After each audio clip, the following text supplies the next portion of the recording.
சிறகடிக்க ஆசை சீரியல் இன்னைக்கான எபிசோடில் மீனாட்சிக்கு வந்து 1 மாதம் முடிஞ்சிருக்குன்னு சொல்லிட்டு கேக்லாம் வெட்டி அந்த பொண்ணுக்கும் க்ரீமை வந்து ஊட்டி விட்டுட்ருக்காங்க.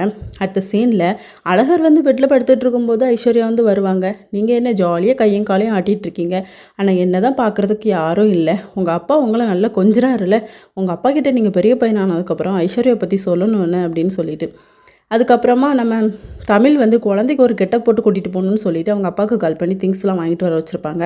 அப்போ கோயில் கிளம்பும்போது என்னடி இந்த ட்ரெஸ் போட்டிருக்கீங்க, அந்த ட்ரெஸ் எங்கே அப்படின்னு சொல்லி கேட்கும்போது அதெல்லாம் அங்கே போய் போட்டுக்கலாம் மச்சி அப்படின்னு சொல்லிட்டு கோயிலுக்கும் வந்துடுறாங்க. அப்போ இன்றைக்கி தான் அழகருக்கும் 30 முடியுது, குலதெய்வ கோயிலுக்கு வராங்களேன்னு தெரியலன்னு சொல்லிட்டு இருக்கும்போது பெரிய வீட்டிலேருந்து எல்லாருமே வந்துடுறாங்க. அதுக்கப்புறம் நம்ம மீனாட்சியை வந்து தமிழ் கூட்டிகிட்டு வராங்க. மீனாட்சி கிட்ட போட்டுட்டு அப்போ என் பேத்தி எவ்வளோ அழகாக இருக்கா அப்படின்னு சொல்லி எல்லாருமே பார்த்துட்டு இருக்காங்க. அப்புறம் ராஜாங்கமும் குழந்தைய வாங்கிக்கிறாங்க. அழகருக்கு வந்து கருப்பு வேஷம் போட்டிருக்கு. அழகரும் மீனாட்சி 2 பேருக்கும் வேஷம் போட்டு கூப்பிட்டு வந்திருக்காங்க. அப்போ சேது வந்து மீனாட்சியை பார்த்துட்டு என் புள்ள என்ன அழகாக இருக்கா அப்படிங்கிற மாதிரி சொல்லிக்கிட்டு இருப்பார். இதோட இன்றைக்கான எபிசோட் முடியுது.